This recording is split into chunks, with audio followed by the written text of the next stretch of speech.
ஜெஃப்னா கலரி சொந்தங்களுக்கு இனிய காலை வணக்கம். இலங்கையில் நாளாந்தம் வெளியாகும் பத்திரிகைகளின் முக்கிய செய்திகளை பற்றி பேப்பர் டைம் நிகழ்ச்சியோடாக பார்த்து வருகின்றோம். அந்த வகையில் 8ஆம் தேதி ஆகஸ்ட் மாதம் 2025ஆம் ஆண்டு வெளியான பத்திரிகைகளின் முக்கிய செய்திகளை பற்றி பார்க்கலாம். முதலில் உதயன் பத்திரிகையில் அமைந்துள்ள முக்கிய செய்திகளாக ஜாழ் பல்கலைக்கழகத்தில் தலைவிரித்தாடுகிறது ரேக்கிங், கட்டுப்படுத்த களத்தில் போலீஸ், பல்கலை மானியங்கள் ஆணைக்குழுவின் கோரிக்கைக்கு ஏற்ப உடன் நடவடிக்கை. ஜாழ் பல்கலைக்கழகத்துக்கு வெளியே உள்ள மாணவர் விடுதிகள் மற்றும் தங்குமிடங்களில் உள்ள மாணவர்களுக்கு பாதுகாப்பு அளிக்குமாறு ஜாழ்ப்பாண பிராந்தியத்துக்கு பொறுப்பான சிரேஷ்ட போலீஸ் அத்தியட்சகர் JPS ஜெயமகாவிடம் பல்கலைக்கழக மானியங்கள் ஆணைக்குழு வேண்டுகோள் விடுத்துள்ளது. ஜாழ் பல்கலைக்கழகத்தில் கட்டுப்படுத்த முடியாத அளவுக்கு ரேக்கிங் சம்பவங்கள் அண்மை காலமாக இடம்பெற்று வருகின்றன. பல்கலைக்கழகத்துக்கும் கோண்டாவில் அமைந்துள்ள மாணவர் விடுதிக்கும் இடைப்பட்ட பகுதியிலும் ரேக்கிங் இடம்பெற்றதாக முறைப்பாடு செய்யப்பட்டுள்ளது. இதையடுத்தே மாணவர் விடுதிகள் மற்றும் தங்குமிடங்களில் உள்ள மாணவர்களுக்கு பாதுகாப்பு அளிக்குமாறு கோரி பல்கலைக்கழக மானியங்கள் ஆணைக்குழுவின் செயலாளர் பிரியந்த பிரியமகுமாரவால் ஜாழ்ப்பாண பிராந்தியத்துக்கு பொறுப்பான சிரேஷ்ட போலீஸ் அத்தியட்சகரிடம் கடிதம் மூலம் கோரிக்கை விடுக்கப்பட்டுள்ளது. அந்த கடிதத்தில் உள்ளதாவது: ஜாழ்ப்பாண பல்கலைக்கழகத்தில் இடம்பெற்ற ஒரு ரேக்கிங் சம்பவம் தொடர்பாக பாதிக்கப்பட்ட மாணவர் ஒருவரின் உறவினர்களிடமிருந்து பல்கலைக்கழக மானியங்கள் ஆணைக்குழுவின் பாலின மற்றும் பாலியல் சமத்துவ மையத்துக்கு முறைப்பாடொன்று கிடைத்துள்ளது. கனிஷ்ட மாணவர்களை தங்களது வாடகை தங்குமிடங்களுக்கு அழைக்கும் சிரேஷ்ட மாணவர்கள் கனிஷ்ட மாணவர்களை தாக்கி துன்புறுத்தும் சம்பவங்கள் தொடர்ந்து இடம்பெற்று வருவதாக அறிய வருகிறது. பல்கலைக்கழகத்துக்கும் கோண்டாவிலில் அமைந்துள்ள மாணவர் விடுதிக்கும் இடைப்பட்ட பெலாலி வீதி பகுதியில் தினமும் இரவு 10 மணி முதல் 11 மணிக்கு இடைப்பட்ட நேரத்திலேயே மாணவர்கள் விடுதிகளிலிருந்து வாடகை தங்குமிடங்களுக்கு அழைக்கப்பட்டு தாக்குதலுக்குள்ளாக்கப்படுகின்றனர். சம்பவங்கள் தொடர்பில் முறைப்பாடு செய்தால் தாம் பழிவாங்கப்படலாம் என்ற அச்சத்தில் மாணவர்கள் எவரும் முறைப்பாடு செய்ய முன்வருகிறார்கள் இல்லை. எனவே யாழ்ப்பாண பல்கலைக்கழகத்துக்கும் கோண்டாவில் விடுதிக்கும் இடையிலான பெலாலி சாலை பகுதியில் மாணவர்களின் நடமாட்டத்தை கண்காணிக்கவும், ரேக்கிங் சம்பவங்கள் தொடர்பாக ஆராயவும் சாத்தியமான தடுப்பு நடவடிக்கைகளை எடுக்கும் வகையில் தினமும் இரவு 10 மணி முதல் அதிகாலை 4 மணி வரை போலீஸ் அணிகளை ரோந்து பணியில் ஈடுபடுத்துமாறு கோரிக்கை விடுக்கின்றோம் என்றுள்ளது என்றவாறாக அந்த செய்தி தொடர்ந்து செல்கின்றது. முதற் பக்கத்தில் அமைந்துள்ள மற்றொரு முக்கிய செய்தியாக கொழும்பில் தாக்குதல் நடத்த வவுனியாவில் கைக்குண்டுகள், ஜனாதிபதி அன்றகுமார தகவல். வவுனியாவில் மீட்கப்பட்ட கைக்குண்டுகள் கொழும்புக்கே கொண்டுவரப்படவிருந்தன. அதன் மூலம் என்ன செய்ய எதிர்பார்த்தனர்? பாதாள உலக குழுக்கள் மூலமும் சூழ்ச்சி செய்ய முற்படுகின்றனர். புதிய சட்டங்கள் இயற்றியாவது சூழ்ச்சிகள் முறியடிக்கப்படும், தோற்கடிக்கப்படும். இவ்வாறு ஜனாதிபதி அன்றகுமார திசாநாயக்க தெரிவித்துள்ளார். நாடாளுமன்றத்தில் நேற்று அவர் மேலும் தெரிவித்துள்ளதாவது: கிராமங்களுக்கு சென்று அரசியல் செய்யுங்கள், மக்களை தெளிவுபடுத்துங்கள், ஒன்று திரளுங்கள்.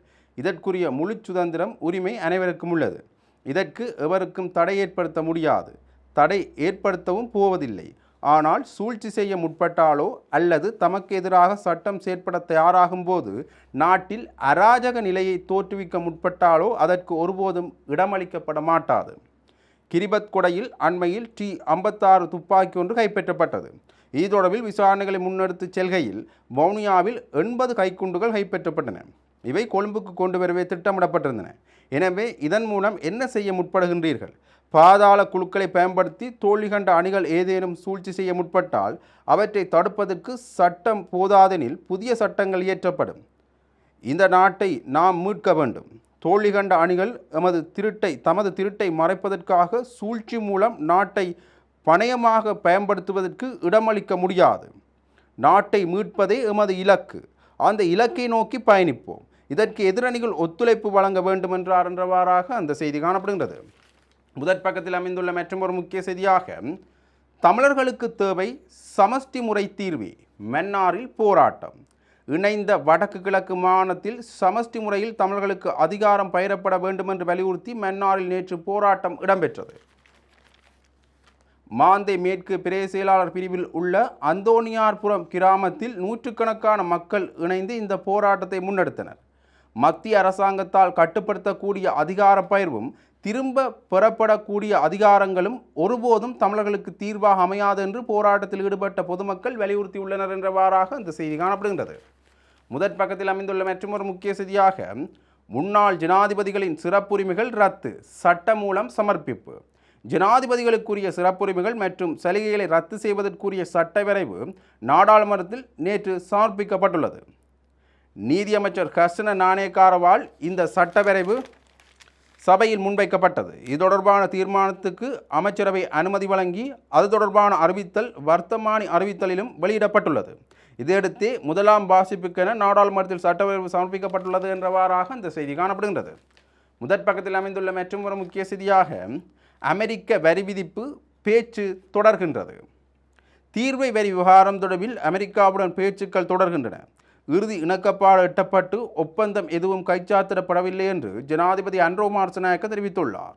நாடாளுமன்றத்தில் நேற்று அவர் மேலும் தெரிவித்துள்ளதாவது, அமெரிக்காவால் விதிக்கப்பட்ட தீர்வை வரியை நாட்டின் பொருளாதாரத்துக்கு பாதிப்பு ஏற்படாத விதத்தில் தீர்த்து கொள்ள வேண்டிய சவால் முன்னிருந்தது.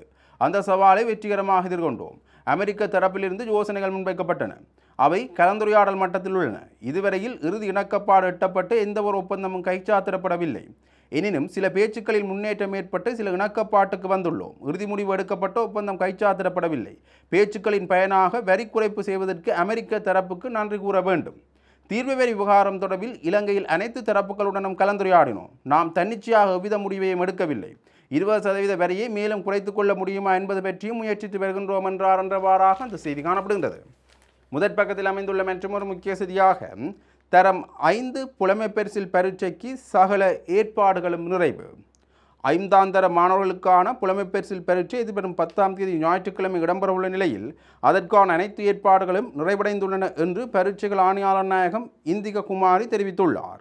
இது தொடர்பில் அவர் மேலும் தெரிவித்துள்ளதாவது, புலமை பரிசில் பரீட்சைக்காக நாடளாவிய ரீதியில் 2787 பரீட்சை நிலையங்கள் நிறுவப்பட உள்ளன. பரீட்சைக்காக சிங்கள மொழி மூலம் 2,31,638 மாணவர்களும், தமிழ் மொழி மூலம் 76,313 மாணவர்களும் விண்ணப்பித்துள்ளனர். அதற்கமைய இம்முறை 3,07,959 மாணவர்கள் பரீட்சைக்காக விண்ணப்பித்துள்ளனர் என்றவாறாக அந்த செய்தி தொடர்ந்து செல்கின்றது. முதற் பக்கத்தில் அமைந்துள்ள மற்றொரு முக்கிய செய்தியாக திஸ்ஸ விகாரைக்கு எதிராக தையிட்டியில் மீண்டும் போர் இன்றும் தொடரும். யாழ்ப்பாணம் தையிட்டி திஸ்ஸ விகாரைக்கு எதிராக நேற்று மீண்டும் போராட்டம் முன்னெடுக்கப்பட்டது. இந்த போராட்டம் 2வது நாளாக இன்றும் தொடரும் என்று அறிவிக்கப்பட்டுள்ளது. தையிட்டியில் பொதுமக்களின் காணிகளை ஆக்கிரமித்து அமைக்கப்பட்டுள்ள திஸ்ஸ விகாரை அகற்றுமாறு கோரியும் விகாரை அமைந்துள்ள காணி மற்றும் அதை சூழவுள்ள காணிகளை அவற்றின் உரிமையாளர்களிடம் உடனடியாக ஒப்படைக்குமாறும் போராட்டத்தில் ஈடுபட்டவர்கள் வலியுறுத்தியுள்ளனர் என்றவாறாக இந்த செய்தி தொடர்ந்து செல்கின்றது. இவை உதயன் பத்திரிகையில் அமைந்த முக்கிய செய்திகள். இனி வலம்புரி பத்திரிகையின் முக்கிய செய்திகளை பற்றி பார்க்கலாம். வலம்புரி பத்திரிகையின் முதற் பக்கத்தில் அமைந்துள்ள முக்கிய செய்திகளாக ஓடும் ரயிலில் ஏற முயற்சி, ஒரு காலை இழந்த யுவதி, காங்கேசன்துறையில் சம்பவம். காங்கேசன்துறை ரயில் நிலையத்தில் யுவதி ஒருவர் ஓடும் ரயிலில் ஏற முயற்சி செய்த போது தவறுதலாக கால் இடறி விழுந்த வேளை புகையிரதத்துக்கும் புகையிரத மேடைக்கும் இடையில் கால் அகப்பட்டதில் அவரது ஒரு கால் பறிபோயுள்ளது. நேற்று வியாழக்கிழமை இரவு இச்சம்பவம் இடம்பெற்றுள்ளது. குருநாகலைச் சேர்ந்த யுவதி தாமதமாக வந்ததால் இரவு தபால் புகையிரதம் புறப்பட ஆரம்பித்துள்ளது. இதன்போது ஓடும் ரயிலில் ஏறுவதற்கு முயற்சித்த வேளையே திடீரென கால் தடக்கி விழுந்ததால் ஒரு கால் ரயிலில் சிக்கியதில் முற்றாக சிதைவடைந்துள்ளது. இவ்வாறு படுகாயமடைந்த யுவதி சிகிச்சைக்காக யாழ்ப்பாணம் போதனா வைத்தியசாலையில் அனுமதிக்கப்பட்டுள்ளார் என்றவாறாக இந்த செய்தி காணப்படுகின்றது. முதற் பக்கத்தில் அமைந்துள்ள மற்றொரு முக்கிய செய்தியாக தமிழ் அரசியல் கைதிகளின் விடுதலை என்னால் உத்தரவாதம் வழங்க முடியாது, சபையில் நீதியமைச்சர் ஹர்ஷன நாணயக்கார தெரிவிப்பு. தமிழ் அரசியல் கைதிகளின் விடுதலை தொடர்பில் என்னால் உத்தரவாதம் தர முடியாது என நீதியமைச்சர் ஹர்ஷன நாணயக்கார தெரிவித்துள்ளார். பாராளுமன்றத்தில் நேற்று வியாழக்கிழமை நடைபெற்ற அமர்வின் போது நிலையற் கட்டளை 27(2) கீழ் இலங்கை தமிழரசுக் கட்சியின் பாராளுமன்ற உறுப்பினர் சிவஞானம் ஸ்ரீதரன் கடந்த பாராளுமன்ற அமர்வில் முன்வைத்த கேள்விகளுக்கு பதிலளிக்கையிலேயே அவர் மேற்கண்டவாறு தெரிவித்துள்ளார். அவர் மேலும் கூறுகையில், பயங்கரவாத தடைச்சட்டத்தின் கீழ் விடுதலை புலிகள் அமைப்புடன் தொடர்புடையதான குற்றச்சாட்டின் அடிப்படையில் தமிழ் அரசியல் கைதிகள் மற்றும் சந்தேக நபர்கள் சிறையில் தடுத்து வைக்கப்பட்டுள்ளார்கள். விடுதலை புலிகள் அமைப்பின் சந்தேக நபர்கள் 4 பேர், விடுதலை புலிகள் அமைப்பின் 8 உறுப்பினர்கள், ஆயுள் தண்டனை கைதிகள் 3 பேர், ஆயுள் தண்டனை விதிக்கப்பட்டு மேன்முறையீடு செய்துள்ள 2 கைதிகள், 2 மரண தண்டனை கைதிகள் 2 பேர் வெலிகடை, மகசீன், மகரதும்ப, பூசா மற்றும் நீர்கொழும்பு ஆகிய சிறைச்சாலைகளில் தடுத்து வைக்கப்பட்டுள்ளனர் என்று அவர் தெரிவித்துள்ளார் என்றவாறாக இந்த செய்தி தொடர்ந்து செல்கின்றது. முதற் பக்கத்தில் அமைந்துள்ள மற்றொரு முக்கிய செய்தியாக மன்னார் காற்றாலை திட்டத்தை இடைநிறுத்துவதற்கு தீர்மானம். மன்னார் காற்றாலை மின் திட்டப் பணிகள் இடைநிறுத்தப்படுவதற்கு தீர்மானிக்கப்பட்டுள்ளது. மன்னார் காற்றாலை திட்டம் மற்றும் இல்மனைட் கனிய வளம் தொடர்பில் எழுந்துள்ள பிரச்சினை குறித்து பாராளுமன்ற கட்டட தொகுதியில் நேற்று வியாழக்கிழமை விசேட கலந்துரையாடல் ஒன்று மின்சாரத்துறை அமைச்சர் அருண கருணாதிலக தலைமையில் இடம்பெற்றது. இந்த கலந்துரையாடலில் வன்னி மாவட்ட பிரதிநிதிகள், சிவில் சமூக பிரதிநிதிகள் மற்றும் மன்னார் மாவட்ட பிரஜைகள் குழு உட்பட பல்வேறு தரப்பினர்கள் கலந்து கொண்டனர். இச்சந்திப்பில் மன்னார் காற்றாலை மின் திட்டத்தால் மன்னார் மாவட்ட மனித மற்றும் இயற்கை வாழ்விடங்களுக்கு ஏற்படும் பாதிப்பு குறித்து விரிவாக ஆராயப்பட்டது. திட்டத்தின் ஆரம்ப பணிகளால் ஏற்பட்டுள்ள பாதிப்புகளை மன்னார் மாவட்ட சிவில் பிரஜைகள் இதன்போது எடுத்துரைத்துள்ளனர். காற்றாலை மின் திட்டம் குறித்து சகல தரப்பினருடனும் கலந்துரையாடி ஒரு தீர்மானத்தை எடுப்பதற்கும் அதுவரையில் இத்திட்டப் பணிகளை இடைநிறுத்துவதற்கும் மின்சாரத்துறை அமைச்சர் தலைமையில் தீர்மானிக்கப்பட்டுள்ளது. அத்துடன் இவ்விடயம் குறித்து 2 வாரங்களுக்கு பின்னர் ஜனாதிபதியுடன் விசேட கலந்துரையாடலில் ஈடுபடுவதற்கும் இதன்போது தீர்மானம் எடுக்கப்பட்டுள்ளது. மின் திட்ட பணிகளுக்கான பொருத்தல் உபகரணங்களை தீவுக்குள் கொண்டு செல்லாமல் அவற்றை பிரிதொரு இடத்தில் பாதுகாப்பாக வைப்பதற்குரிய நடவடிக்கைகளை எடுக்குமாறு அதிகாரிகளுக்கு இதன்போது அறிவுறுத்தல் வழங்கப்பட்டுள்ளது என்றவாறாக அந்த செய்தி காணப்படுகின்றது. முதற் பக்கத்தில் அமைந்துள்ள மற்றொரு முக்கிய செய்தியாக நாடு முழுவதும் சோதனை, 838 பேர் கைது. நாடு முழுவதும் நடத்தப்பட்ட விசேட சோதனை நடவடிக்கையில் போதைப்பொருள் குற்றங்கள் தொடர்பாக 838 பேர் கைது செய்யப்பட்டுள்ளனர். நேற்று முன்தினம் இக்கைது நடவடிக்கை முன்னெடுக்கப்பட்டது. இதில் குற்றங்களில் நேரடியாக ஈடுபட்ட 20 பேரும் பிடியாணை பிறப்பிக்கப்பட்ட 675 பேரும் கைது செய்யப்பட்டதாக போலீசார் தெரிவித்துள்ளனர். போதைப்பொருள் மற்றும் குற்ற நடவடிக்கைகளை கட்டுப்படுத்த 6129 பாதுகாப்பு படையினரை பயன்படுத்தி இந்த நடவடிக்கை மேற்கொள்ளப்பட்டுள்ளது. இதன்போது 25,755 நபர்கள், 10,602 வாகனங்கள் மற்றும் 7,998 மோட்டார் சைக்கிள்கள் சோதனைக்கு உட்படுத்தப்பட்டன. இந்த நடவடிக்கையின் போது 4 சட்டவிரோத துப்பாக்கிகளை போலீசார் பறிமுதல் செய்தனர். குடிபோதையில் வாகனம் ஓட்டிய 86 பேர் கைது செய்யப்பட்டுள்ளனர். மேலும் கவனஈனமாக வாகனம் செலுத்திய 3828 பேர் மீது சட்ட நடவடிக்கை எடுக்கப்பட்டுள்ளதாக போலீசார் தெரிவித்துள்ளனர் என்றவாறாக இந்த செய்தி தொடர்ந்து செல்கின்றது. 3ஆம் பக்கத்தில் அமைந்துள்ள முக்கிய செய்தியாக பயங்கரவாத தடை சட்டம் நீக்கப்படும், மீண்டும் பொருளாதார நெருக்கடி ஏற்படாது, குரூர சிந்தனையுடன் எதிர்க்கட்சிகள் செயற்பட வேண்டாம், சபையில் உறுதிபட தெரிவித்தார் அனுர. பயங்கரவாத தடை சட்டம் நீக்கப்படும், அத்துடன் பொருளாதார நெருக்கடி நாட்டில் மீண்டும் ஏற்படாது என ஜனாதிபதி அன்ரோமார் சனாயக்க உறுதிபட தெரிவித்துள்ளார். பாராளுமன்ற அமர்வில் நேற்று கலந்து கொண்டு உரையாற்றும் போதே ஜனாதிபதி மேற்கண்டவாறு தெரிவித்துள்ளார். இங்கு தொடர்ந்து உரையாற்றிய ஜனாதிபதி அமெரிக்க பரஸ்பர தீர்வு விவகாரத்தில் எவ்வித இறுதி ஒப்பந்தங்களும் இதுவரை கைச்சாத்திடப்படவில்லை எனவும் இது தொடர்பில் விரிவான பேச்சுவார்த்தையில் ஈடுபட்டுள்ளோம். பொருளாதாரம் பாதிக்கப்படும், மீண்டும் நெருக்கடி ஏற்படும் என்ற கனவை மறந்துவிடுங்கள். இடைக்கால ஜனாதிபதி என்பதொன்று ஏற்படாது, மாற்று வழியில் அரசியல் செய்யுங்கள் என்பதை எதிர்க்கட்சிகளுக்கு குறிப்பிட்டுக் கொள்கின்றேன். சர்வதேச நாணயத்தின் வரைவுக்கமைய பொருளாதார மீட்சிக்கான நடவடிக்கைகள் செயற்படுத்தப்படும். நாட்டில் மனித உரிமைகள் மற்றும் ஜனநாயகத்தை பாதுகாப்பதில் அரசாங்கம் உறுதியாக உள்ளது. அது குறித்து வேறு தரப்புகள் எமக்கு விளக்கமளிக்க வேண்டியதில்லை. அவ்வாறு விளக்கமளித்தால் அதனை ஏற்றுக்கொள்கின்றோம். உறுதியாக பயங்கரவாத தடை சட்டம் நீக்கப்படும். அதேபோன்று ஒன்லைன் பாதுகாப்பு சட்டத்திலும் திருத்தம் மேற்கொள்ளப்படும் என்று அவர் தெரிவித்துள்ளார் என்றவாறாக அந்த செய்தி காணப்படுகிறது. இவை வலம்புரி பத்திரிகையில் அமைந்த முக்கிய செய்திகள். இனி தினக்குரல் பத்திரிகையின் முக்கிய செய்திகளை பற்றி பார்க்கலாம். தினக்குரல் பத்திரிகையின் முதற் பக்கத்தில் அமைந்துள்ள முக்கிய செய்திகளாக ஊடகவியலாளர்கள் மீது ஏன் தொடர்ந்தும் பென்மம், அரசிடம் கஜேந்திரகுமார் கேள்வி. முன்னைய அரசாங்கங்களின் இனவெறி நடவடிக்கைகளை முடிவுக்கு கொண்டு வந்து விட்டோம் என தெரிவிக்கும் அரசாங்கம் ஏன் ஊடகவியலாளர்களை தொடர்ந்தும் துன்புறுத்துவதென தமிழ் தேசிய மக்கள் முன்னணியின் தலைவர் கஜேந்திரகுமார் பொன்னம்பலம் தெரிவித்துள்ளார். ஊடகவியலாளர் குமணன் விசாரணைக்காக அழைக்கப்பட்டுள்ளமையை சுட்டிக்காட்டி இந்த கேள்வி எழுப்பியுள்ள அவர் மேலும் தெரிவித்துள்ளதாவது, முன்னைய அரசாங்கங்கள் தமிழர்கள் குறித்து இனவரியுடன் நடந்து கொண்டன, நாங்கள் அவற்றை முடிவிற்கு கொண்டு வந்து விட்டோம் என தொடர்ச்சியாக இந்த அரசாங்கம் தெரிவித்து வருகின்றது. அது உண்மையானால் ஏன் இந்த அரசாங்கத்தின் கண்காணிப்பின் கீழ் ஊடகவியலாளர்கள் தொடர்ந்தும் துன்புறுத்தப்படுகின்றனர்?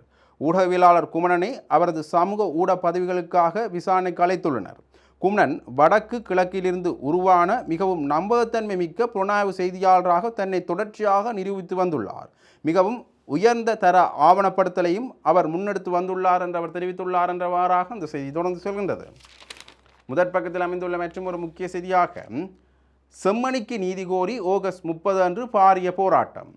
ஆகஸ்ட் 30 வலிந்து காணாமல் ஆக்கப்பட்டோர் நினைவு தினம் அனுஷ்டிக்கப்படும் அதே நேரம் தீர்வை வலியுறுத்தி போராட்டம் ஒன்றையும் முன்னெடுக்க உள்ளதாக வடக்கு கிழக்கு காணாமல் ஆக்கப்பட்டோரது சங்கம் அழைப்பு விடுத்துள்ளனர். குறித்த போராட்டத்துக்கு நீதிக்கான போராட்டத்திற்கு வேற்றுமைகள் இன்றி ஒருமித்த குரலாக ஓங்கி ஒலிக்க அனைத்து தரப்பினரும் ஒத்துழைப்பை வழங்க வேண்டும் என கோரிக்கை விடுத்துள்ளனர். இது குறித்து ஜாழ் ஊடக அமையத்தில் ஊடக சந்திப்பொன்றை முன்னெடுத்த வடக்கு கிழக்கு வலிந்து காணாமல் ஆக்கப்பட்டோரது சங்க செயலாளரும் குறித்த அமைப்பின் வவுனியா மாவட்டத்தின் தலைவியுமான சிவானந்தன் ஜெனிதா இவ்வாறு தெரிவித்துள்ளார். அவர் மேலும் தெரிவிக்கையில், சர்வதேச வலிந்து காணாமலாக்கப்பட்ட உறவுகளின் நினைவு நாளான ஆகஸ்ட் 30ஆம் தேதியன்று முன்னெடுக்கப்படவுள்ள நீதி கோரிய போராட்டம் வடக்கு மாநிலத்தில் ஜாழ்ப்பாணத்திலும் கிழக்கு மாநிலத்தில் மட்டக்களப்பிலும் மாபெரும் கவனஈர்ப்பு பேரணியை நடத்த தீர்மானிக்கப்பட்டுள்ளது என்று அவர் தெரிவித்துள்ளார் என்றவாறாக அந்த செய்தி தொடர்ந்து செல்கின்றது. 3ஆம் பக்கத்தில் அமைந்துள்ள முக்கிய செய்திகளாக, நாட்டில் 22.4 வீதமான குழந்தைகள் தனிமையால் பாதிக்கப்படுகின்றனர். வைத்தியர் லக்மினி மகோடத்தன தெரிவிப்பு. பல்வேறு சமூக காரணிகளால் பாடசாலை மாணவர்கள் தற்போது ஓரளவு மன அழுத்தத்துக்கு உள்ளாவதாக கடந்த வருடம் நடத்தப்பட்ட கணக்கெடுப்பின் போது காண முடிந்துள்ளதாக சுகாதார அமைச்சின் சமூக மருத்துவ நிபுணர் வைத்தியர் லக்மினி மகோடத்தன தெரிவித்துள்ளார். சுகாதார மேம்பாட்டு பணியகத்தில் இடம்பெற்ற ஊடக சந்திப்பில் அவர் உரையாற்றுகையிலேயே மேற்கண்டவாறு குறிப்பிட்டுள்ளார். அவர் மேலும் தெரிவிக்கையில், கடந்த வருடம் நாட்டில் முன்னெடுக்கப்பட்ட பாடசாலை சுகாதார கணக்கெடுப்பில் எங்கள் குழந்தைகளின் தரவுகளை பார்க்கின்ற போது 22.4 வீத குழந்தைகள் தனிமையால் பாதிக்கப்பட்டுள்ளமை தெரிய வந்துள்ளது என்று அவர் தெரிவித்துள்ளார் என்றவாறாக அந்த செய்தி தொடர்ந்து செல்கின்றது. அதே பக்கத்தில் அமைந்துள்ள மற்றும் ஒரு முக்கிய செய்தியாக, இலங்கை இஸ்ரேலின் கொலனியாகியுள்ளது SM மரிக்கார் MP தெரிவிப்பு. பொத்துவில் அருகம்பை பிரதேசத்தில் இருக்கும் காணிகள் இஸ்ரேலுக்கு உரித்தாகி வருவதன் மூலம் இலங்கை இஸ்ரேலின் கொலனியாகி உள்ளதாக பாராளுமன்ற உறுப்பினர் SM மரிக்கார் குற்றம் சாட்டியுள்ளார். பாராளுமன்றத்தில் நேற்று முன்தினம் இடம்பெற்ற இலங்கை மின்சார சட்டமூலத்தின் 2ஆம் மதிப்பீடு மீதான விவாதத்தில் அவர் கலந்து கொண்டு உரையாற்றுகையிலேயே மேற்கண்டவாறு குறிப்பிட்டுள்ளார். அவர் மேலும் தெரிவிக்கையில், JVP எதிர்க்கட்சியில் இருக்கும்போது பலஸ்தீனத்துக்கு ஆதரவு தெரிவித்து இஸ்ரேலுக்கு எதிராக அமெரிக்க தூதரகத்துக்கு முன்னாலும் வேறு இடங்களிலும் போராட்டங்களை முன்னெடுத்து வந்தது. ஆனால் இன்று 2-3 கொள்கைகளை கடைப்பிடித்து வருகிறது. பொத்துவில் அருகம்பை பிரதேசத்தில் இருக்கும் காணிகள் இஸ்ரேலுக்கு உரித்தாகி வருகின்றன. அந்த பகுதியில் இஸ்ரேல் இராணுவத்தின் மனித கொலைகாரர்கள், யுத்த குற்றம் இழைத்தவர்கள், அவர்கள் மன ஆறுதல் அடைவதற்கு இங்கு வருகிறார்கள்.